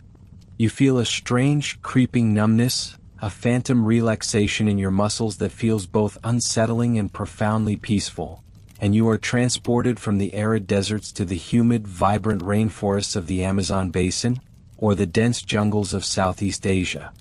Here, amidst the luxuriant foliage and the constant hum of life, indigenous healers and shamans discovered and mastered a substance of profound power. Curare, a potent arrow poison capable of inducing complete muscle paralysis, and surprisingly, offering crucial medical applications. Imagine yourself as a hunter, a gatherer, or a member of an indigenous tribe, deeply connected to the intricate ecosystem of the rainforest. You know the curare. You've seen its effects firsthand.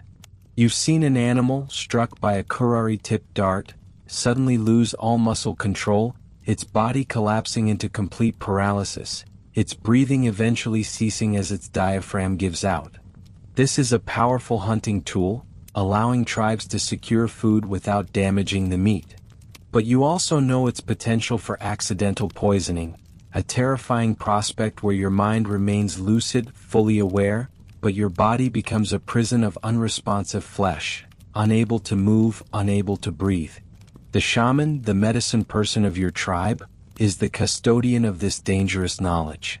They know the specific vines and plants, various species of strychnus and chondrodendron, that are meticulously boiled, reduced, and blended to create the potent, dark, resinous curare paste.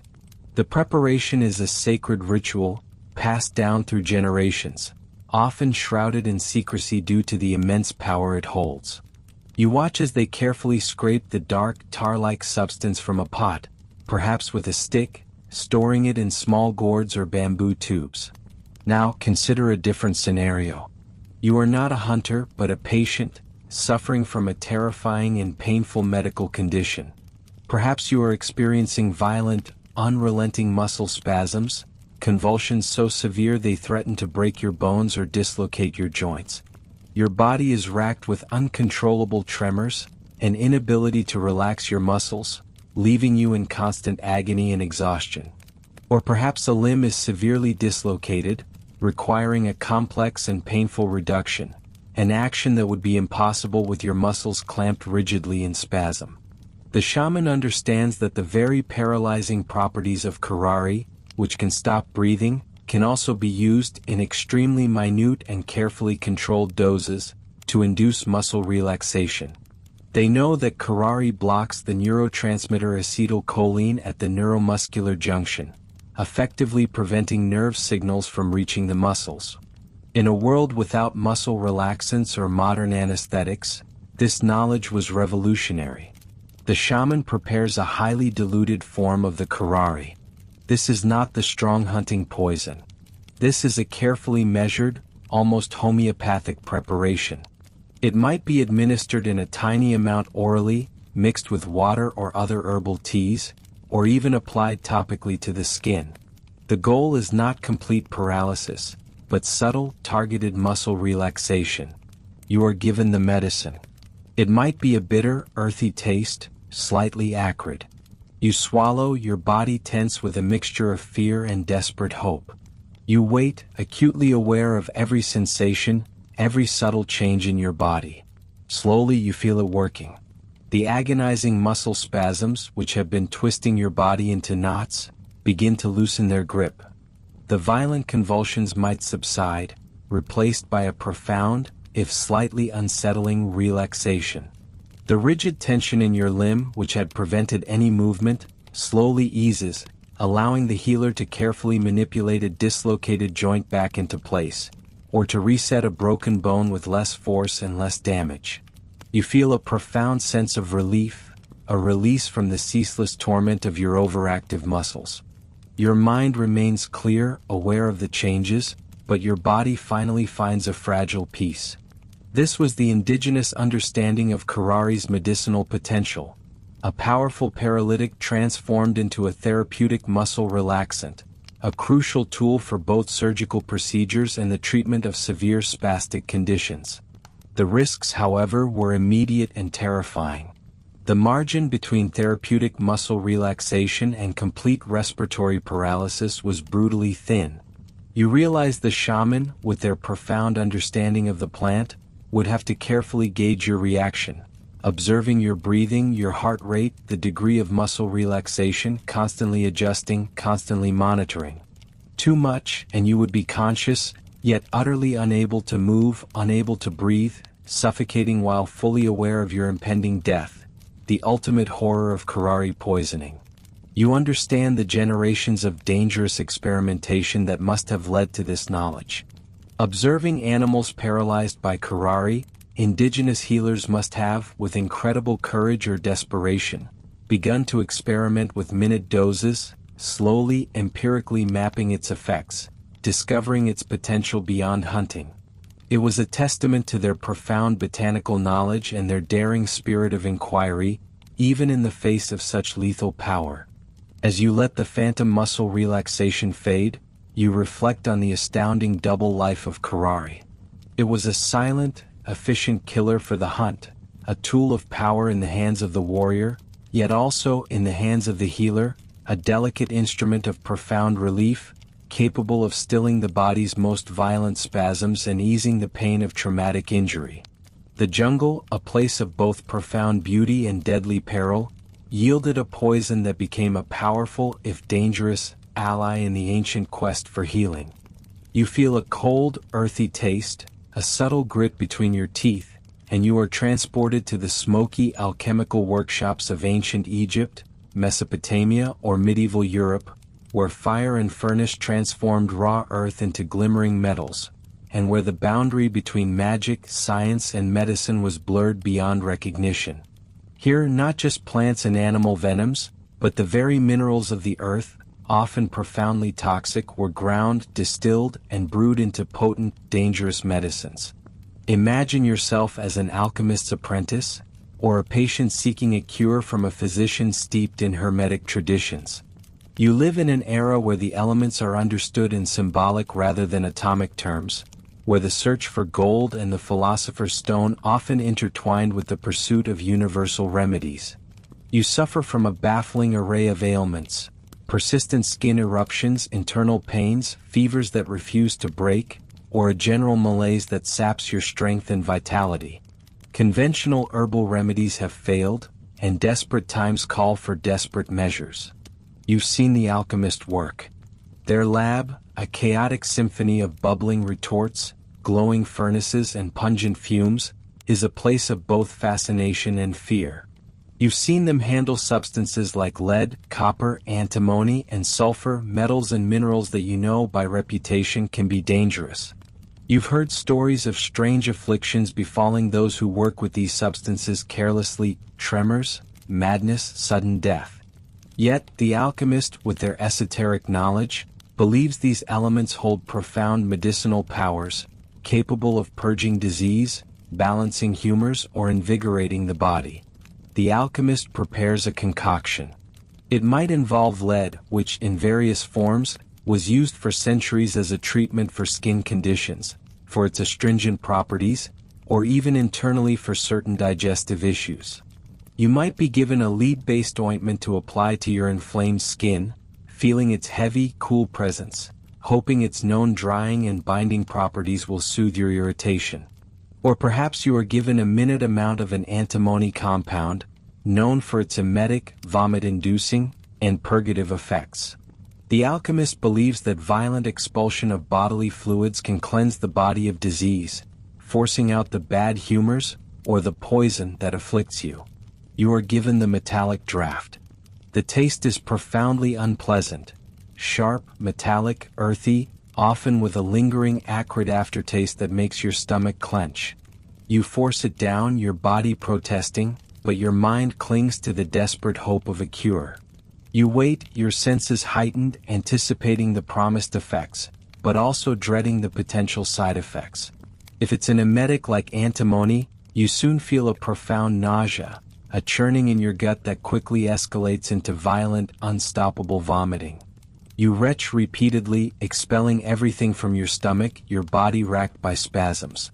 This might be followed by profuse diarrhea, your body expelling all its contents in a desperate, painful purge.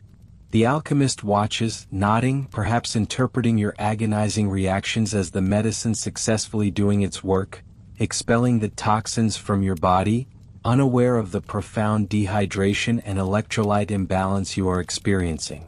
If it's a lead-based remedy, the effects are more insidious, slower. You might notice an initial improvement in your skin condition, a temporary relief. But over time, if the exposure is prolonged, you might begin to suffer from lead palsy, severe abdominal pain, weakness in your limbs, a blue line appearing on your gums, and a creeping cognitive decline, memory loss, and irritability.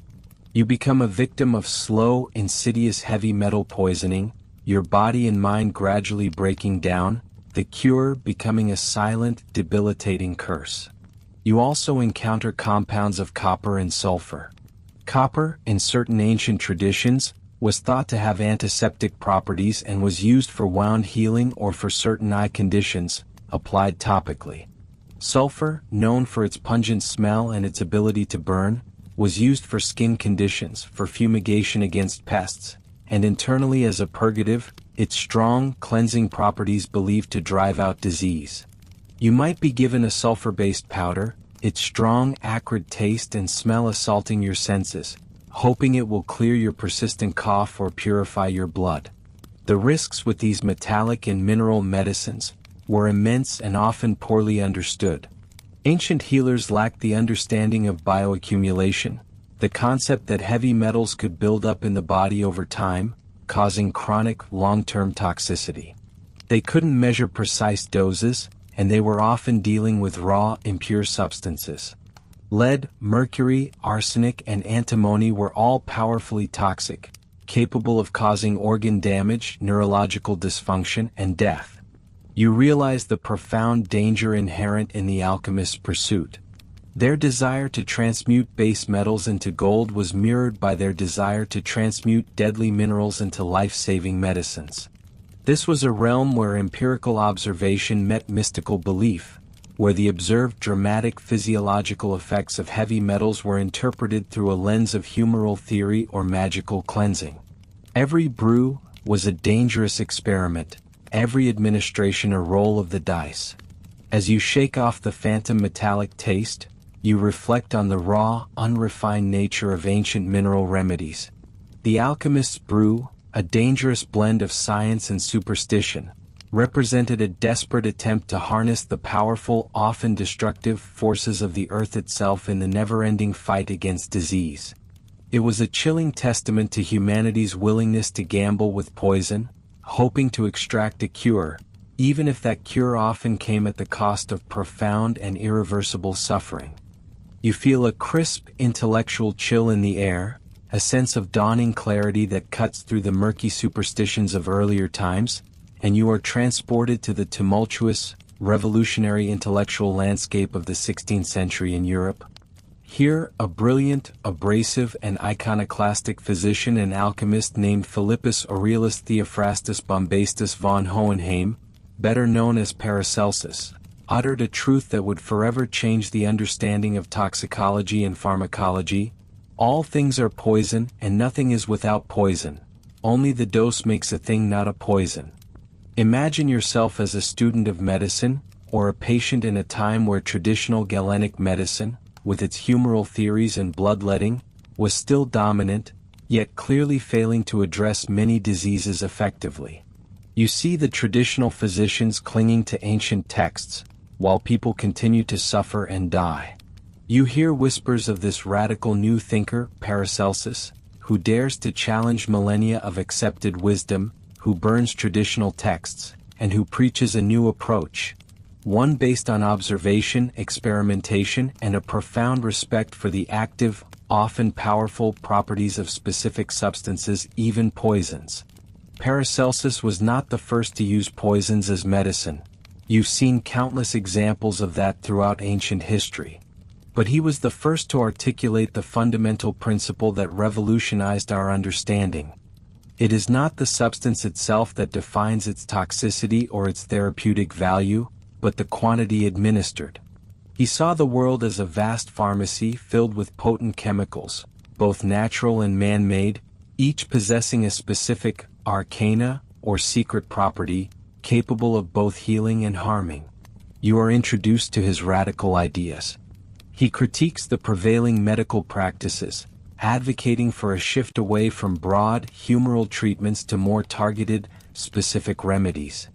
He champions the use of minerals and chemicals, long considered too dangerous by many traditional physicians, but with a new, crucial caveat: precise dosing.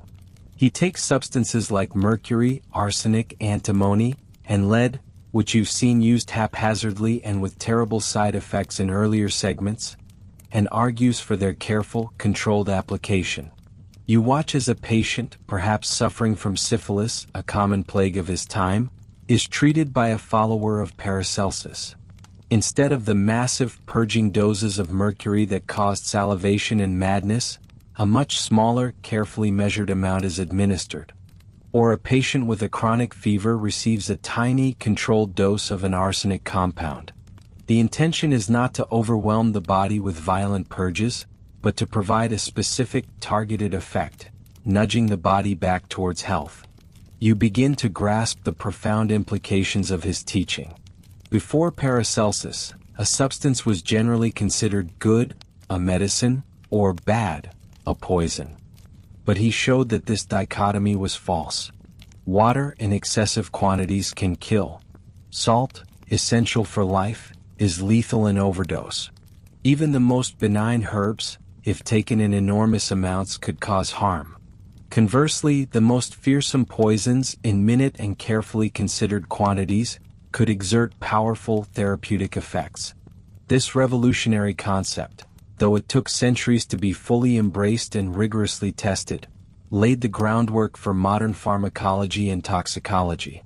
It moved medicine away from vague notions of balance and humor towards a more chemical and dose-dependent understanding of disease and treatment. It forced healers to become more precise, more observant, and to carefully consider the quantitative aspect of their interventions. You realize the profound responsibility that this principle placed on the healer. No longer could they simply dismiss a substance as poisonous. They had to understand its properties, its potency, and, most crucially, the exact quantity required to produce a beneficial effect without crossing the threshold into toxicity. This demanded meticulous observation, record-keeping, and a willingness to experiment cautiously, always with the understanding that the line between cure and catastrophe was defined by dose. You see Paracelsus as a bridge figure, straddling the worlds of ancient alchemy and nascent modern science. He embraced the use of minerals and chemicals, much like the alchemists, but infused this practice with a rigorous, empirical approach, a dedication to specific effects, and a recognition of the paramount importance of measurement. His legacy was not just the use of poisons as medicine, but the intellectual framework that allowed for a scientific understanding of how they work, and how they could be safely, or at least more safely, employed. You imagine the debates, the fierce resistance he faced from traditionalists who found his methods blasphemous or dangerous. Yet his ideas persisted, slowly permeating the medical landscape, slowly bringing a new level of precision and efficacy to the ancient, dangerous art of healing. He transformed the very definition of poison, making it not just an agent of death, but a potential tool for life, held in the delicate balance of quantity. As you step away from the challenging intellect of Paracelsus, you appreciate the seismic shift he initiated. His simple yet profound statement, "The dose makes the poison," became the foundational principle for understanding how poisons could be transformed into medicines. It underscored the dangerous dance ancient healers had always performed, but now gave them a framework, a rational approach, to refine their perilous craft, moving the practice of using deadly substances from pure empiricism and often desperation, towards the beginnings of true pharmacology. You slowly feel the familiar warmth of your bed, the soft texture of your modern pillow, and the faint, reassuring hum of your contemporary world beginning to filter back into your awareness. The phantom tastes, the lingering smells, the imagined pains and profound relief from the ancient past begin to recede, but the insights, the raw, visceral understanding of those desperate times remain with you. You've walked with healers and shamans, ingested dangerous concoctions, and witnessed the chilling dance between life and death. Now, as you fully re-enter your own time, let's connect those ancient shadows to your modern comfort. Think about your own medicine cabinet. The neatly packaged pills, the precisely dosed syrups, the sterile ointments. Each one of them, whether it's an antibiotic, a painkiller, a cardiac medication, or an anti-inflammatory, is a descendant of those ancient, dangerous experiments. The journey from a few foxglove leaves to a precisely measured dose of digoxin, from raw opium to synthetic opioids, from crude arsenic compounds to targeted chemotherapies, is a direct lineage forged through millennia of trial, error, and often profound suffering. Remember the opium, its sweet embrace offering solace from unbearable pain. Your modern morphine, oxycodone, and fentanyl are highly refined, precisely dosed versions of that same ancient poppy extract, meticulously engineered to provide powerful pain relief with greater predictability and fewer immediate side effects. Though the specter of addiction, the long-term risk of the sweetest death, still haunts their use. You now understand that the fight against pain has been a constant in human history, and that powerful, potentially dangerous substances have always been at its forefront. Consider the hemlock, the beautiful lady belladonna, the mandrake, plants whose potent alkaloids induced paralysis, dilated pupils, or provided anesthetic haze. Your modern anesthetics, muscle relaxants, and even some eye drops for dilation are often synthetic cousins or direct descendants of compounds first discovered and crudely applied by ancient healers. They observed, without understanding the neurochemical pathways, that these plants could profoundly affect the nervous system, and they bravely, or desperately, leveraged that power. You realize that without their initial dangerous forays, the comfort of modern surgery would be unthinkable. Think of ergot, the terrifying fungus that brought both gangrene and salvation from hemorrhage. Your modern obstetrics relies on drugs like ergometrine and oxytocin, precisely formulated to induce uterine contractions and prevent postpartum bleeding, ensuring the safety of mothers in childbirth, a direct, life-saving legacy of that ancient, dangerous grain. The understanding that specific substances could target and manipulate specific organs, like the uterus, began with those ancient, often terrifying observations. Even the heavy metals and venoms so brutally applied in the ancient world, cast long shadows into modern medicine. Arsenic, once a general cure-all and a king of poisons, is now used in highly specific targeted chemotherapy for certain types of leukemia. Mercury, largely abandoned due to its toxicity, paved the way for the development of antiseptics and a deeper understanding of heavy metal poisoning.